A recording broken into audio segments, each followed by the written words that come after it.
really fucking hot. I know. It's a really fucking hot tea, you guys. I literally just burned tea my... is so hot. I'm like... Kay was talking and I was like, oh my God, that was hot. I just burned my tongue. You're not alone. I saw that too. I'm dead.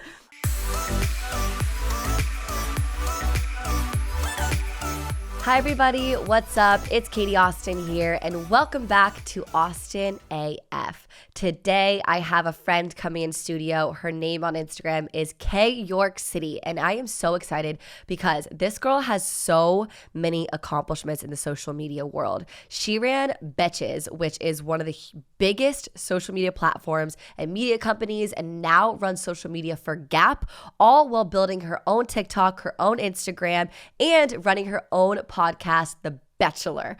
I hope I said that right. The Bachelor, which is about bachelor drama and tea. And I'm sure you guys have recognized her before and watched her podcast and seen her on TikTok if you guys watch The Bachelor, if you're involved in that world too. So get excited if you guys are in the Bachelor world because I have a lot of tea to spill with her. Before she comes in studio, I wanted to talk to you guys about some of my best travel tips if you're traveling on a budget, because hopefully you are vaccinated and the world is opening up again, and I'm seeming to be traveling a lot lately. I have something almost every single weekend until the end of September. I kid you not. I've never really traveled this much, obviously, in the last 2 years-ish, and so I'm a little nervous, and I'm also really nervous because I'm spending a small fortune.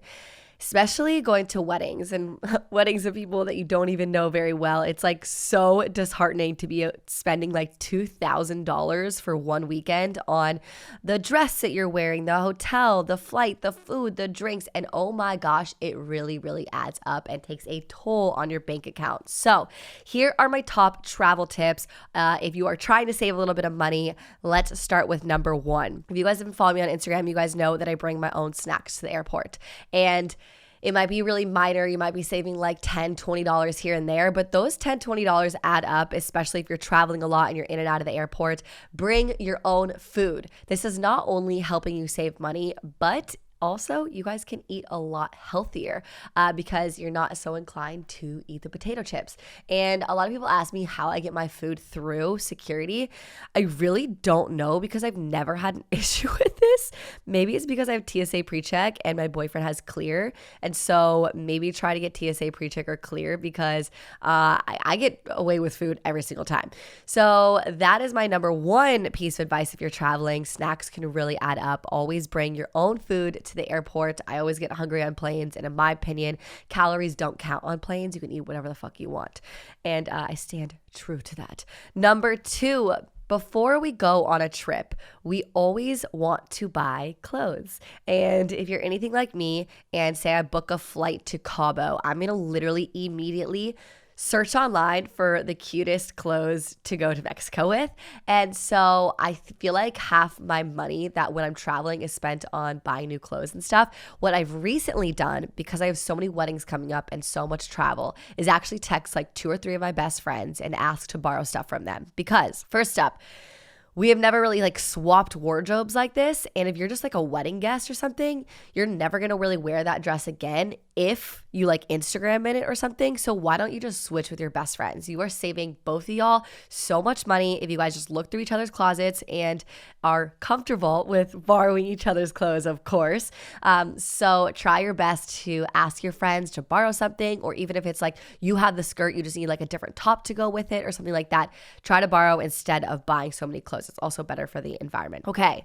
When you are traveling, I feel like this is a very obvious one, but it wasn't obvious until like 2 years ago for me, using miles and points. I actually finally got my first American Express like a year ago, not even a year ago, and the points on there really freaking add up for traveling too. So be smart about your finances and your miles, you guys, especially if you have any canceled trips or flights during COVID. I know a lot of people during lockdown had like canceled vacations. Go back and reuse those points. I'm sure the airline gave you either a refund or miles that you guys can use. So make sure to use them before they expire. Next tip, I am really, really, really excited because in the fall, I am going to Almagiri with my family. And if you guys ever heard of Amanjiri, it's like this beautiful, beautiful resort in the middle of nowhere in Utah. It is amazing. The Kardashians are known for going there. And so my family has had this vacation book for a while, actually before COVID. And basically a $40-ish bottle of wine that you can buy at the grocery store, they sell there for $400 fucking dollars.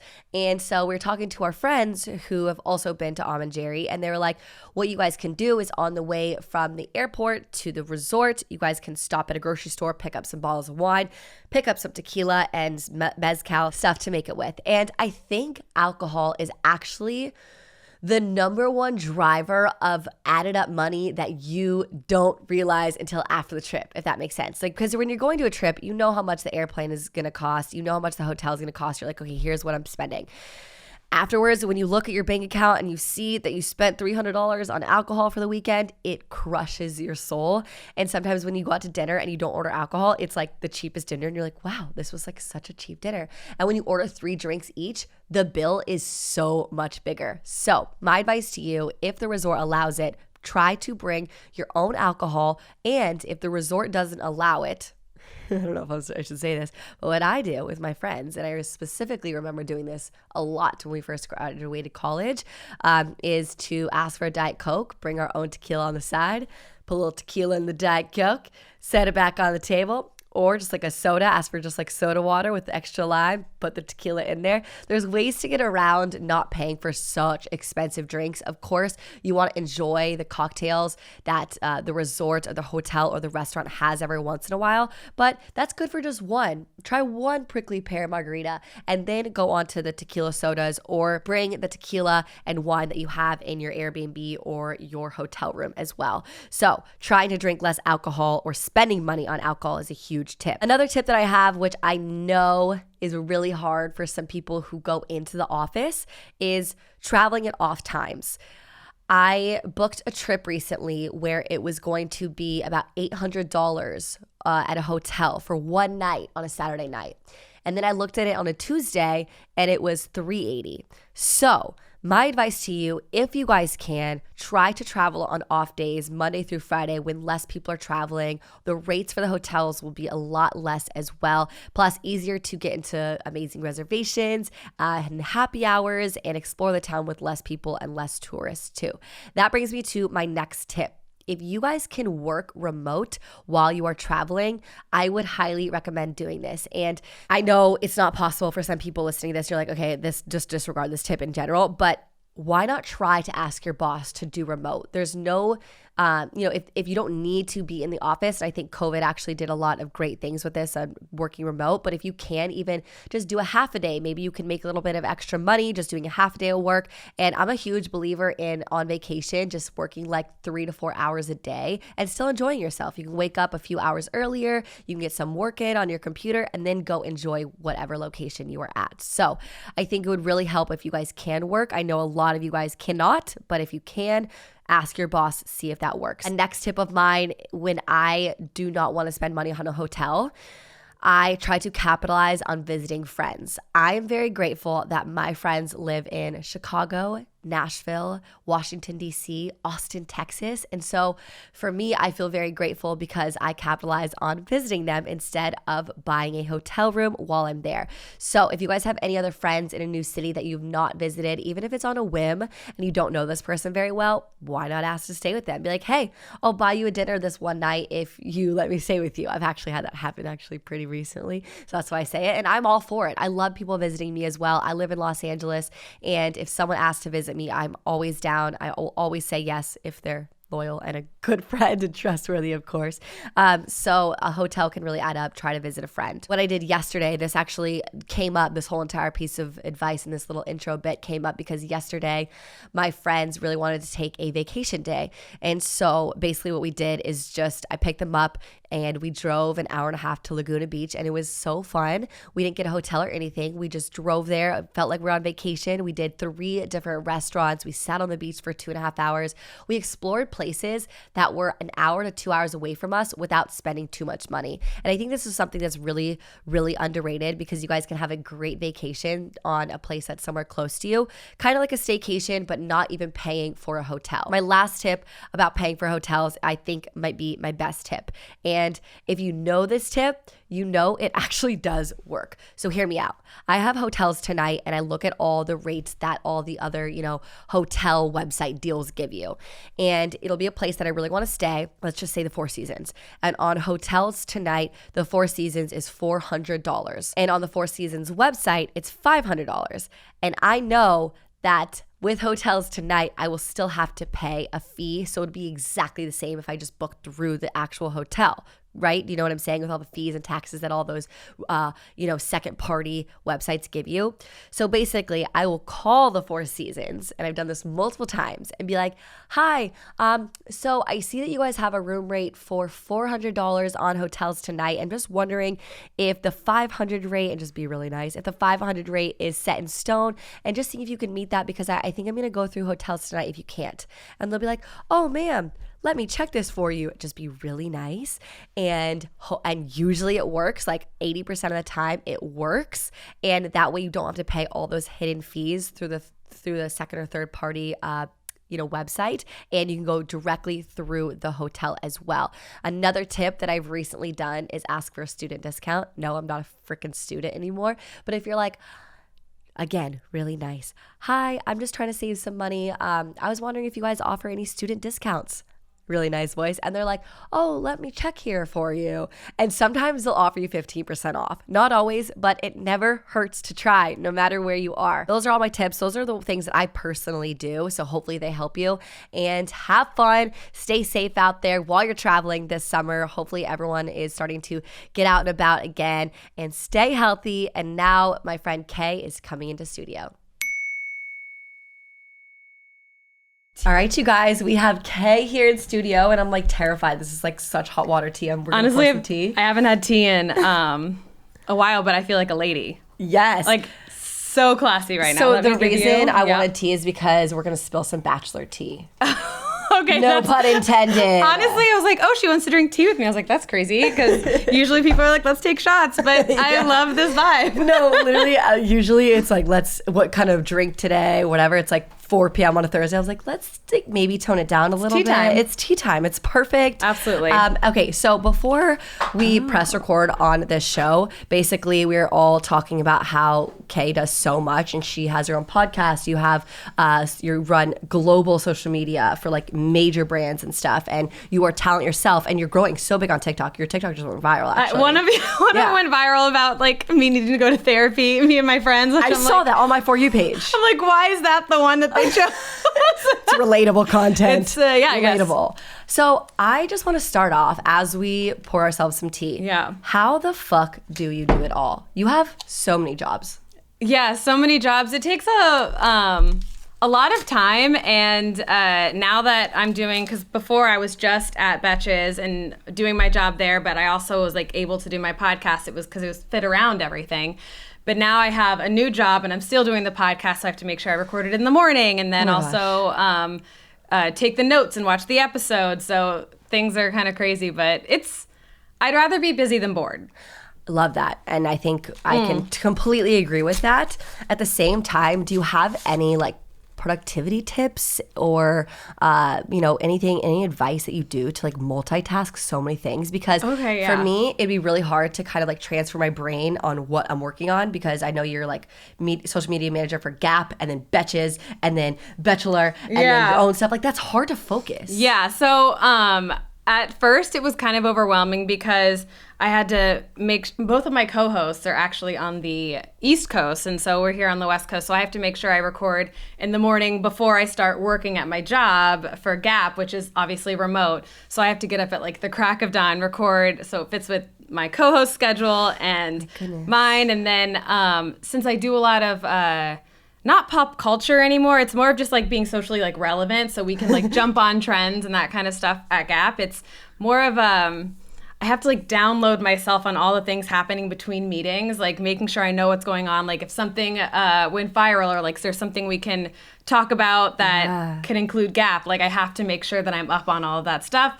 And it's just, I don't sleep well. No, I don't think that you have jobs that are very easily turned offable, if that makes sense. Yeah. You know, I feel like all your jobs, they're not 9 to 5. They're like, you could be working at midnight to see what the hell is up with this trend. Oh, yeah. I mean, I remember when I was at Betches, we were like out at a happy hour, or maybe, no, it was a brunch. And Kylie Jenner had just had her baby.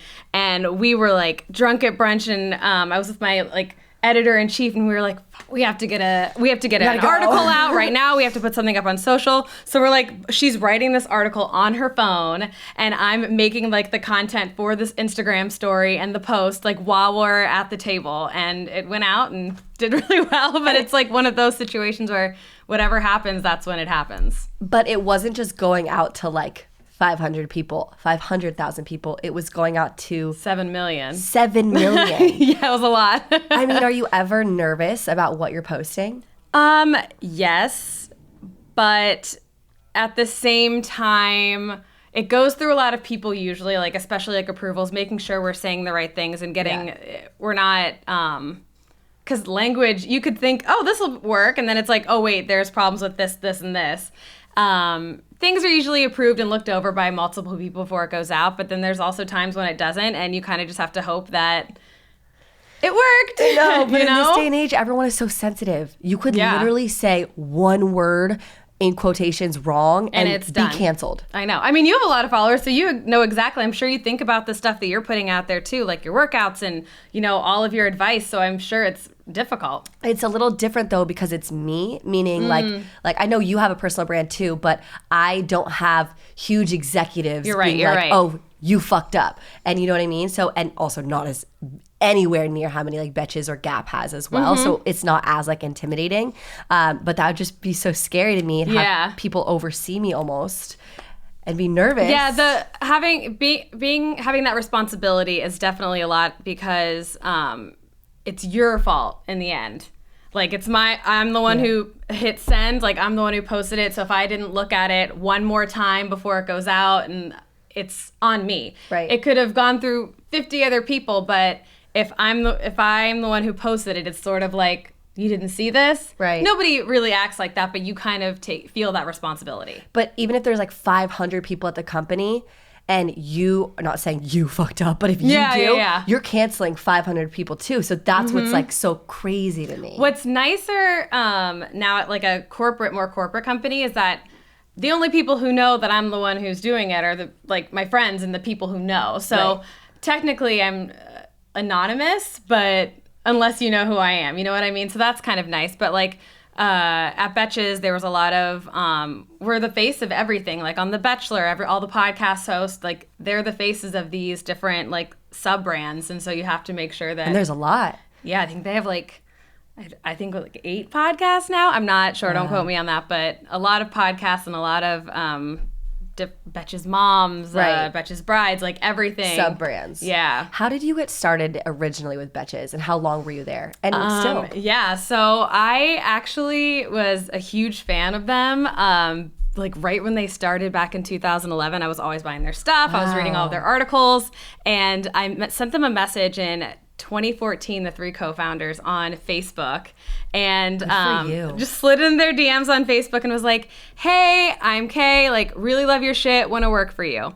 Didn't hear anything back. Obviously, like I'm DMing these 3 random girls on Facebook, and then 2 years later, I reached out to them again, but on LinkedIn, because I am an adult now. Yes. And so I was like, hey, me again, still love your shit, want to work for you. And Aileen, the CEO, reached back out to me over LinkedIn, was like, oh my gosh, come in for an interview, because they had just seen some of my stuff, and they hired me. And I was there I started in like September 2016, and then I stopped working full time in January, but I'm still freelancing. Wow. 16 to 21. Yeah, it's a long time. That's a long time. Yeah. Did you do a lot of their memes and stuff too? I love their memes. I mean, when I came on, there was only like 8 of us, 7 or 8 of us. It was very small, and now the company is at like 30 plus. It's really crazy. Isn't it cool to see a company grow so much as you've been there from the beginning? Yes. I mean, it's absolutely insane watching like all the new people come in and like you're making new friends because everybody's very much like a family kind of, you're all like best friends. We're all the same kind of, we're all the same age. We all like the same stuff. We all have the exact same humor. Yeah. So it's really nice. I miss them. That's really cool. So how did you transition now to Gap? Because that's a reason. It's really fucking hot. I know. It's really fucking hot tea, you guys. I literally just burned my... tea is so hot. And I'm like... Kay was talking and I was like, oh my God, that was hot. I just burned my tongue. You're not alone. I saw that too. I'm dead. How did you transition to Gap after working at Betches? It was... I mean, I only took like a weekend off, so it like was right away. Gosh. Yeah, because they needed me to start, and I didn't want to leave. Obviously, like I'd been at Betches for so long, we wanted to make sure that somebody was able to fill in that position, and Gap needed me to start, and so I only had a weekend off, and I kind of just like made like a full 180. Did you apply there, or did they approach you? I got reached out to via LinkedIn. Yeah, somebody reached out to me on LinkedIn and she was like, I followed you for a while. Like, I know who you are and I know you have a job, but I think you'd be really awesome for this. Like, can I, like, at least tell you about the position? And for social media global manager. Yeah, for the social media lead, senior social media lead. That is unbelievable. Cool. I mean, like. And I was like, yeah, let's holy do it. Shit, Kay. That's big time for Gap. It was cool. Like, really cool. Really, really big time. I'm very excited. The team there's, like, incredible. Everybody is so smart and, like, they know their shit. And right now you guys are doing something. I know you're not allowed to say a lot. You don't have to say at all. But you're doing something really cool with Kanye West. Yes. So we just had our first surprise drop of Yeezy. Insane. Insane. So that happened, 2 weeks ago? Yeah, I think it was 2 weeks ago at this point. But we dropped it at 3 a.m. Eastern time, midnight Pacific. You had to be awake doing all this, by the way? Yes. Oh. I was the one who sent out the post at midnight. You sent it off Gap? Yeah. You guys! It was really cool. Honestly, very cool. I'm shook right now. You posted that Yeezy thing on the Gap site. Were you nervous pressing that send button? Yes. Because I'm like, oh my gosh, I hope this is right. Because, it's a very much collaborative effort. And, like, we want to make sure everything is exact because people have been, like, waiting for this. So, surprise drop on Kanye's birthday. Which a lot of some people saw coming, some people didn't, but there were like so many rumors going around, and at midnight I hit the post and was like, I hope this works. That is so cool that you started working there, and that's like one of your first really big campaigns. Really big. We did like a few things. We did something with did like an exchange with Cameron Diaz, which was really fun, and then we did a whole stunt with James Gordon, who hosts the Late Late Show.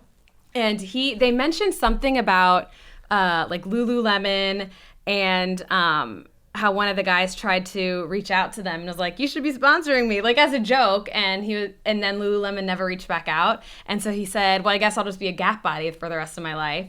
And so our PR was like, hey, we just saw this, like we should send them something. So I slid into his DMs and I was like, would love to send you like some clothes. He's on the show and like the band, So we sent him some clothes. We told him that they were coming, but we also sent the entire cast, like James and the entire band, all sweatsuit, like all sweats and everything. And we thought, oh, well, maybe they'll like just mention it or something like in passing. It was like a 10-minute segment all about the fact that we sent them those sweats. Every single person on stage came out in the sweats that we sent them, including James. Oh, it was like God. My jaw was on the floor. I mean, that was the best. That's like all you, because you DM'd him. I mean, it was crazy. Well, that's crazy. Definitely the PR people who saw all of this. No, for sure, but like that's so cool to play such a major role in something so national. Oh, it was and wild. Global. Jenna, our PR girl, we were on the phone that next day and we were like screaming, like, I can't believe this just happened. I mean, James was wearing it and like the executive producer was on stage and you can't really talk about that kind of stuff on those shows, like ads and stuff, unless people have paid. Like, it's a whole thing. Like millions of dollars. Millions of dollars. And so the executive producer was so pissed off about it. And so we ended up, because he said something on the segment, he was like, this only works if you like pay first. And so we sent him stuff a few days later and said, don't worry, we paid for this one. And we bought an ad during the show. That's really nice. Mm-hmm. Wow. Yeah. That's a really cool story. It was really cool. That was like the coolest PR move ever. Wow, that is really awesome. I want to kind of circle back to the Kanye campaign. Yeah. Has it launched yet? It only one item. Okay, has the launched. jacket, It's right? Only, that blue puffer jacket is the only thing that launched, and you can't even pre-order it anymore. It's like completely gone. Wow. So yeah, that's all that's launched as of now. Okay, I just want to know a little bit more insight into why Gap wants to collaborate with Kanye West.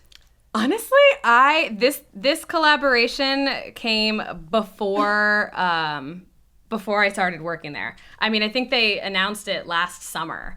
So I'm not even sure. Like, so people have been waiting for this. Okay. Waiting for this. And so I have no idea the reason. I think it's really cool because Yeezy is one of those brands that's very expensive and not a lot of people have access to. But then you have Gap, which a lot of people have access to, but it's still like high quality. So bringing those two together and having like because Yeezy's also very like simplistic, and Gap is really great with their basics, like everything from their jeans and their t-shirts, it all kind of works and it fits together, so you have like the best of both worlds. At first when I saw it, I was like, this makes no sense, but then I actually started understanding a little bit. But I think that's actually part of the effect. Yeah, it makes it more attainable for people, because a lot of people, like, I can't afford Yeezy. Yeah, but it also caught my eye. Gap and Kanye West, you know what I mean? It caught my eye how much they almost at first don't go together, but now they do. Yeah, it's really, really cool. I mean, and then we also literally today, we launched Gap Home. So we have a whole line of like bedding and like dishware and bathroom and pillows. And that's a partnership with Walmart. So it's like, damn. Yeah, we had that launched this morning. Well, you have some work to do. Yeah. So thank you for coming in. So we are doing it. Yeah, you are. Hell yeah. Okay, so now transitioning a little bit to your move to Los Angeles. Yes. Because you're new here. Very new. How many months now? I moved here in October, so like 8 months, 9. Still very new. Something like that, yeah. I'm not trying to scare you at all, and I don't know how you feel all about Los Angeles, but it took me 2 to 3 years to finally feel like Los Angeles was my home. Where did you move from? So I'm originally from Virginia. Okay, so you moved from Virginia to Los Angeles. Yes, I did. Okay, so I moved from New York. I was in New York for 8 years, and moved in October, like mid-pandemic. And full disclosure, I had like a really rough time. I mean, along with everybody else. I'm not trying to say that my time was worse, but personally for me, it was really, really hard. And I felt myself like breaking down, and it was not very cute. So I was like, I think I'm going to need a change. And I asked my co-founders at the time, I was like, do you care if I relocate? I was like, I think I just need to like get out. And they said, yeah. And I packed up my shit in 30 days and moved across the country. Like sold everything. I sold everything I had except for like some suitcases of clothes and like, because I'm like, I don't want to bring like all of this stuff across the country. Like, I've had this for years. Like, it costs more to ship it than just to buy new things. Absolutely. So I got rid of everything and I made the move. How are you liking LA? Do you think it's a good decision? Yes. I love driving, which everybody's like... It's therapeutic for me. Yes. It's like the one time where, like, you can get out and, like, completely be by yourself and do what you want. Like, I love driving. I also bought a convertible when I got here. So fun. So LA of you. Literally so LA of me. I was classic like, California. I'm buying a convertible and no one's going to tell me different. Like, that's that. So that has been really great. I love the space because you didn't have that in New York at all. I mean, you just didn't have, because especially during the pandemic, you can't get out. Like, I couldn't take the subway anywhere. Like, I didn't have a car, so I couldn't even, like, go upstate or go somewhere else. I was literally trapped. I honestly don't know how you did that. And you say you were mentally not okay. Yeah, no. Fully understandable. I wasn't mentally okay, and I was in a beautiful home in Palm Springs, California, where it was 90 degrees and sunny every day. And I had space to run fields worth of space. Like, that's the thing about New York City. I love it. I don't think I could ever live in a shoebox. Yeah, I mean, there's definitely, you spend most of your time not in your apartment. But not in 2020. Then, like, exactly. A pandemic happens and then you're only seeing your apartment, especially at the beginning, because it was, March?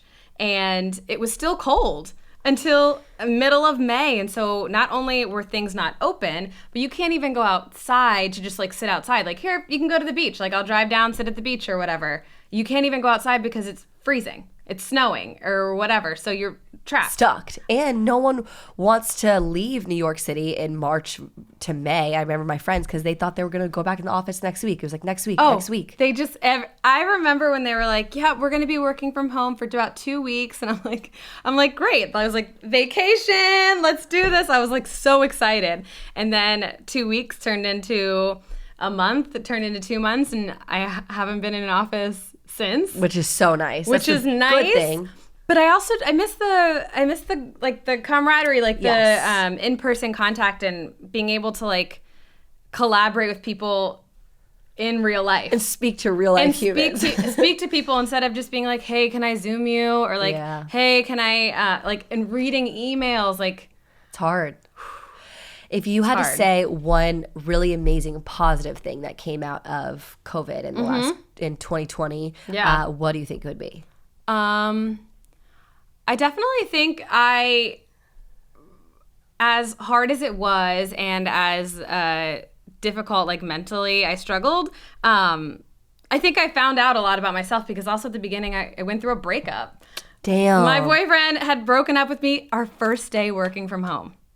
Like, over FaceTime, broke up with me. What? Yeah, first day working from home, and I was like, wait, what? So you were entering the pandemic. Single. In a breakup. Yeah. In your apartment in New York City. Alone. Cold and alone. Yeah. I'm so sorry, Ken. So, it was a great... I'm sure you learned a lot about yourself in those times. Oh, my God. It was like, and going from like, you know, in New York, you walk everywhere all the time, and I wasn't walking anymore. And so like you're gaining weight, and then you're also, I wasn't exerting enough energy to be tired. So I couldn't sleep. And then I'd be walking around my apartment as if it were like, at like 3 a.m. as if it were noon or something, like completely awake. I can't sleep. And also going through a breakup and having to figure out this work from home, the boundaries, and like, because when you're at home, you're still at work, and then you're at work, you're still at home, and it's all the same place. It's kind of crazy. It's kind of crazy how, I mean, like now obviously everything is really great, and hopefully you're loving LA. Oh yeah, I'm way better now. We are good. That was the positive thing. We are great. Yeah, but at the same time, like, you know, online, you have the best job. You're making great money. You're successful as fuck. You have so many different jobs going on, but like, you know, you could still not be that great personally. And, and that was what happened to me as well in the beginning of COVID, especially the first, actually not the beginning, 6 months in. Yeah, I was like crushing it, growing so much online. I gained like 100,000 followers on Instagram. God, yes. And so sad. So sad. And meanwhile, it's me every day smiling on Instagram. Yay. I was so anxious inside, so alone. I was so trapped. And it's not so great to see that you're struggling. No, but it's good to tell other people, like, hey, you could be successful and still be sad. Yeah, I mean, that was also the thing about like my brain, and like my social media is very much like, I don't usually have makeup on. Like, I am dressed today, but this is like not, I'm very much just, I'll post whatever I want and say whatever I want. I don't really like care, but everybody's watching me spiral out in real time, like on my social media. Really? Yeah. Do people reach out and say like, hey, are you okay? And they'd just be like, hey, like, how are you? What are you doing? That's like, cause nice. they just, I mean, I wasn't posting anything crazy, but you could tell that like I was not well. Yeah. And sort of like, did you see Bo Burnham's Inside? No. You have to see that. Okay, this is not an app. It is the best documentary. It's like I don't want to say stand-up comedy, but like he's a stand-up comedian that produced this entire show in his like apartment or house over like a period of almost a year. And it's like all these songs, and it's funny, but it's also very dark, and it is like an exact representation, I think, of what everybody was going through. And I related to it so much because then you're like watching him in this doc, like, just, I mean, going fully spiraling. Seeing all of his emotions and everything. Like you watch him like age through with his hair gets longer, his beard's getting longer. Like you can tell that he's just like not well. And I was like, that's exactly what people how I feel. No, it's kind of crazy because I don't know if you could tell on social media that I was like upset or whatever, but I go back to like 1 year ago today and I see photos on my phone and I'm like, damn, it's so crazy when you're out of that, and I'm like 10 times happier now and like fully okay to look back and be like how not okay I used to be. That's actually, you mentioning that's actually a trend or a thing that I saw on TikTok. It's like, show a picture of yourself where you look happy, but you are like at your worst. And I think that is so like, I really love that, because I think if more people saw those types of things, and maybe just like posting something, be like, hey, here's me on this day, and then like talking about it in the caption or something, just to remind everybody like, hey, just because I'm doing this, and this, and I am smiling, it's not always real. It doesn't always mean I'm actually happy on the inside. So circling back to also your move to LA, I want to talk to you a little bit about making friends here in a new city, and not even in LA, but anywhere. We met at a bar. I know, but to say we met here randomly. We met randomly at a bar through a mutual friend. Yes. And literally at the bar, got each other's Instagrams. I don't know. Immediately. Do other girls do these things? Not really. I haven't met girls. I know I have a lot of like guy friends that that's happened with, but no, not really. Not a ton of girls. And I also was struggling in my head. I was like, God, I don't think I have any like friends here. Because I knew I had friends here, but then everything started opening up. And then you are like, okay, I'm scrolling through my phone. I'm like, wait, who can I text to hang out? Like, maybe I don't have any friends. So it's definitely been harder, but I love that you and I met and here we are. I know. And it takes a while to meet friends, you guys. Man. It takes a really long time, and B, takes a lot of effort. Holy shit. I feel like sometimes making friends is like dating. It is. And because you can't just like, okay, we met up once and like, I have your number, like, let's hang out again. It's like, no, you actually have to ask them to hang out. Right. And like follow through. Then I feel really bad because then you asked me to hang out and I was away that weekend or something. And then all of a sudden you try to meet up again. And like after the second time, it just fades out and like you don't really talk and like you kind of give up on someone. And that's why I feel like I'm so bad at making friends, because I'm always gone. Yeah. And so it really sucks. And so in the the last past year, I've had to be like, okay, wait a second. Who right now are my real friends? Because I'm not traveling anymore the last year. But what I realized is you don't need a quantity of friends. You need quality. You just need a few friends that you actually want to put your time and your effort and because driving to them, like actually going out and making plans, like people are busy. Like you don't want to just like do that with somebody that you kind of met or like kind of care about. It's like, okay, you and I really connect. I'm going to be clingy girlfriend and be like, let's hang out. Yeah. Like, and you have to just lean into it. And if it doesn't happen, then it doesn't happen. But then you move on to the next person. But I think that's really important. I do also think you have to put yourself out there. Yeah. I think if you don't try, you're not going to meet that many friends. I actually went out this past Sunday. So it was one of those days where I'm like, I don't have anybody to hang out with. And so I know a girl who works at the waterfront in Venice. Oh, yeah. And so I text her. I was like, hey, are you working? And she's like, yeah, come on in. And so I went and saw her by myself. Like, I'm very comfortable going out alone. I love that. Yeah. So I just went and I sat at the bar and these two guys were there as well. And there was like an open stool next to them. I was like, do you mind if I sit here? And they're like, no, it's fine. Like, our friend's coming, but we can get another one on the other side. And so we started talking, and then the other girl, their friend showed up, and then all of us hung out there for like 2 hours. We ended up going to another bar. Fine. And then we ended up going to dinner together, and we spent the whole night. Yeah, it was so much fun. That's so much fun. Sometimes I really think no plans are literally the best plans. Yeah, it's a tornado into like everything. The spontaneous days are the best memories. Those are literally the best. Then you have to leave your car somewhere. Yeah, you're like, that's true. And you're paying $1 million. Yeah. No, I love that. And I always think like the friend of a friend and the mutual friends, you always have to like kind of, reach out to as well. Yeah. Because if that main friend can't always hang, that friend has friends. And I think that I am also down to... I love meeting people online. Like, I have had multiple people just be like, hey, I live in LA. Do you want to meet up? I'm like, yeah, sure. Like, let's go. That's so cool. I don't know you, but like, you don't know me either. Yeah. So it's like, we might as well. And, because it could be a great friendship. Like, why not? I love that. I absolutely love that. Okay, now I'm really excited because I don't know much about The Bachelor and The Bachelorette franchise. Well, I kind of watch it. Ish, yeah. I just find it, no offense, just like so stupid. No, I mean, same. Like it's I find that's the thing with like our podcast. It is like, we make fun of the show, but as like fans. Yes. So that's what sets us apart from the other podcasts because like, yes, we're recapping it, but we're also recapping it in a way that is like we're saying what you're actually thinking. We're making the jokes. It's like funny satire on it. Yeah. We're just like talking about how unrealistic things are and really calling it out on like what it is, but not to the point where it seems like all we're doing is bashing it, because we are obviously fans of the show. Like we would never, nobody wants to listen to a podcast. Oh, somebody well, just, there has to be also very big fans for it to be running for so damn long and so many seasons. Obviously, there's. And now my tea is cool enough to drink, so we are ready to go. Yes, I love that. So Cheers. we are ready to go. Cheers. Cheers to The Bachelor. I have actually some just random pop-up questions. Let's do it.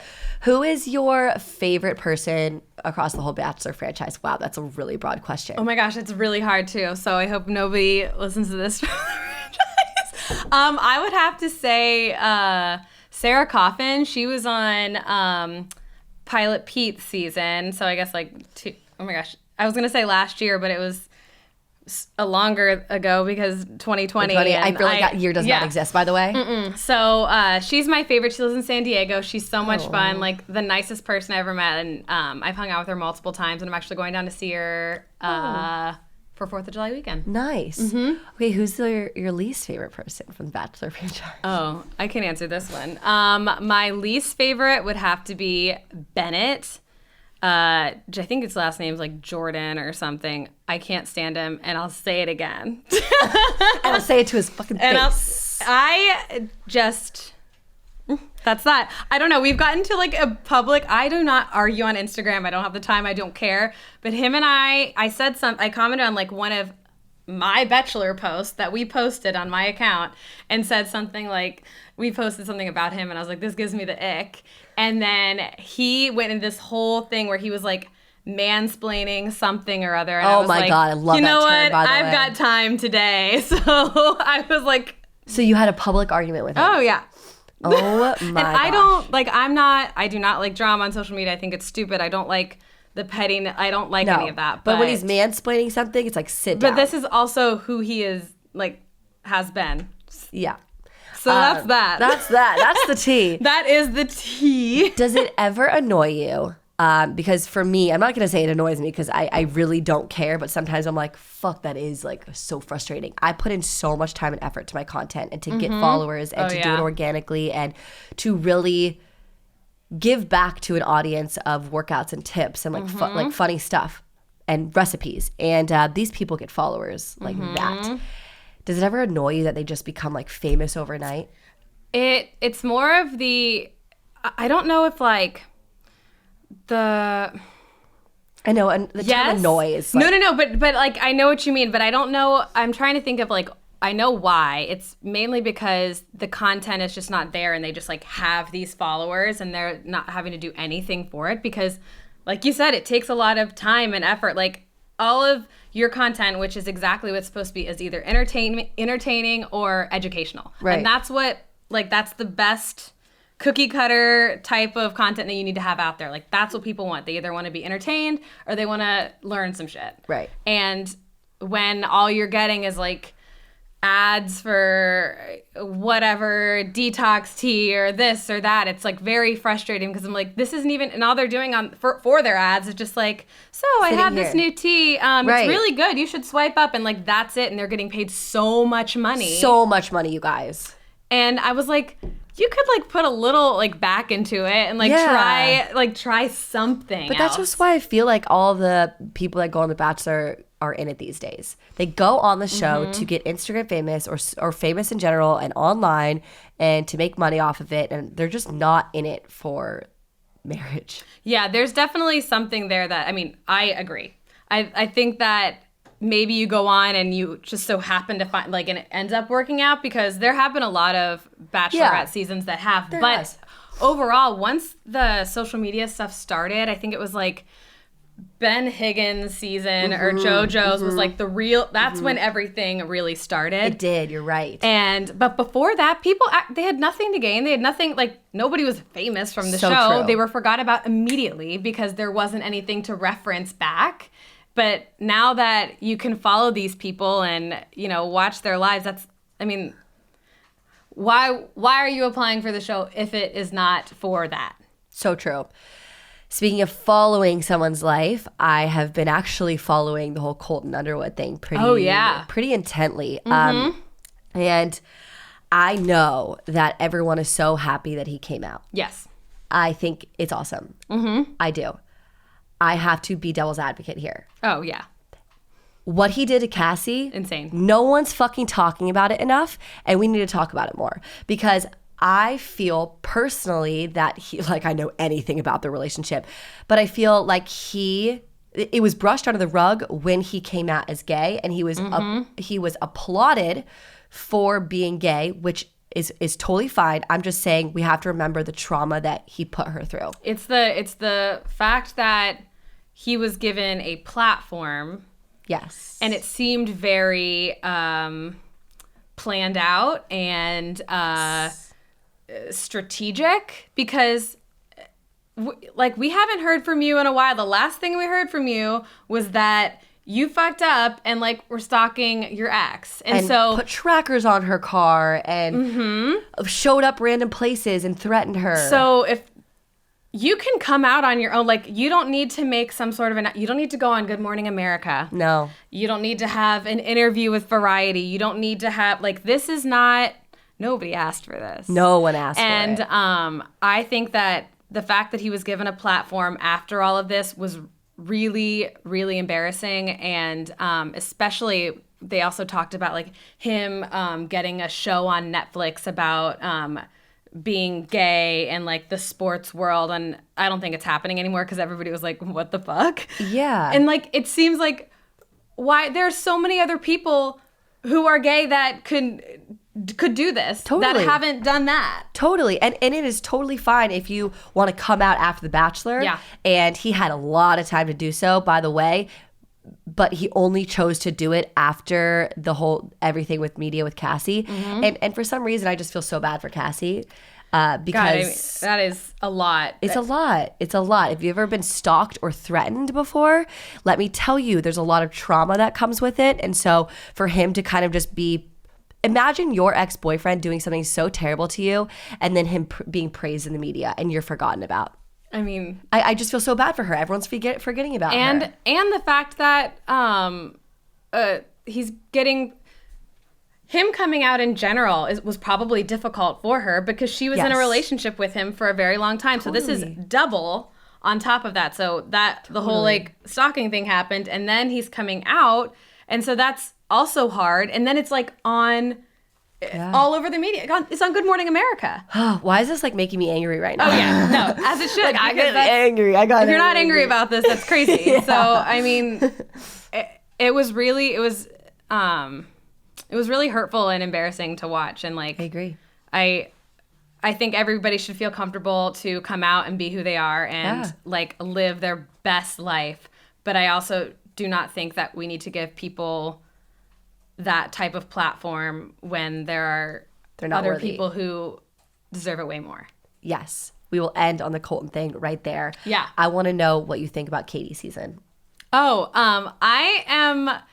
a little bit slow at the beginning. I love Katie, by the way. I think Katie Have you met her? So when she was on Matt James' season, she sent me a DM before that season started, and it was full disclosure, because we obviously comment on all the girls and whatever. She's like, full disclosure, I actually applied for the show because of your Bachelor Nation Facebook group. No way. Mm-hmm. And now she's the Bachelorette. And now she's the Bachelorette because of you guys. Yeah, so I kind of crazy to think I about. was talking to her right before they announced, or right after they announced, and I was like, do you mind if I post this screenshot? And so I posted the screenshot of her saying that, and I just tweeted, "You're welcome, America," for the next Bachelorette. That's it was so really, badass. really cool. I mean, obviously, you do not want to take anything away from her because she's incredible and she very much earned where she is. But it was cool to know that she applied because of this Bachelor Facebook group that we have for our podcast. Hell yeah. Right? I actually haven't seen it yet at all. But You should it's a good, watch it. It's a good season.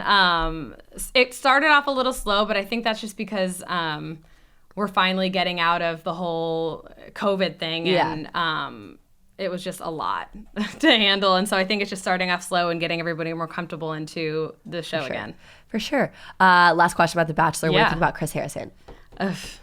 Chris Harrison. I am glad he's gone. I do not feel bad for him. He was paid a generous salary to step away, or a generous amount of money to step away. I know it was in the double digits, so of millions. Yes. Oh my God. Oh, sorry. Yeah. So what? Eight figures? To not work anymore. Because if you think about it, Chris Harrison's also an executive producer on the show. So he's like a Ryan Seacrest of the Kardashians. Wow. So it's like a lot of people did not want to feel comfortable coming back to the show if he was coming. Totally understandable. And also, like, how do you come back after all of that? And people are like, well, it's not the same. Like, we need him back. Like, why are we canceling him? Like, other people have done stuff. I think it's different because, you have all these random one-off celebrities that say something really fucked up and you cancel them and they can still kind of go on with their lives, maybe. But the fact that he is the face of an entire franchise. I mean, not just... The face, He's not just like some random guy who's been on the show before. Like, he is... You think of The Bachelor, you think of Chris Harrison. Like, yeah. He's been there for 18 years. Good point. Like, he's the face. If you do not address that and handle that accordingly, then you're saying that this franchise supports what he was saying. Also, all those years of media experience, like 30 plus years of media experience, and that's how you handle it? I'm so confused still to this day. I watched that interview and he was just like... Spiraling. He wouldn't stop talking and I think he was just talking in circles. I was like, where is this going and what is happening? Like, you could tell that he messed up. Yeah. And I think he knew that he messed up. Trying to backtrack. Trying to backtrack, trying to whatever, and it just... Did not work out. Did not work out. Okay, we have come to our last segment now. It's called Mood Boosting Mantra. Okay, great. Where basically every guest says a mantra, an affirmation, a quote that kind of rings true to them. It could be anything. Okay, so, oh my gosh. I know, I just put you on the spot. Affirmation, a mantra, what was the other one? Like a quote or anything. A quote. It can be deep. It can be very surface level. This is very surface level, and it kind of just resonates with me recently, so maybe you guys will like it. LA is shitty heaven and New York is fun hell. Whoa. I feel like it kind of like brings us all together. Yeah. I saw it online, and I think it is true. I think it's fully accurate. Wow. So, okay. I hope that was good. That was okay, really good. Right? Yeah. It rings very true to you right now. And by the way, that's what we love about Mood Boosting Mantra, because honestly, it has everything to do with the guest. Mm-hmm. And it's so cool because every single time it's something so different. I also liked that you asked it on the spot and I didn't have time to think about it, because then you can say something that actually means something to you. Otherwise, you wouldn't be able to pick it out. It's the first thing that pops up in your mind. So when you said, is anything to prep? I'm like, no, I'm not going to ask for that. Like, do I need to know anything? And you're like, not that part. Well, thank you so much, Kay. Oh my gosh, where can they find you? You guys can follow me at KAYYORKCITY on literally anything. Amazing. And the Bachelor podcast? Oh, yeah. And the Bachelor podcast. If you guys like the Bachelor, it's at the Bachelor on Instagram. Amazing. And the Bachelor... Subscribe. Like, comment, subscribe, you know that. Whatever you fucking do with podcasts. Yeah. All right, y'all. I will see you guys next week. Bye.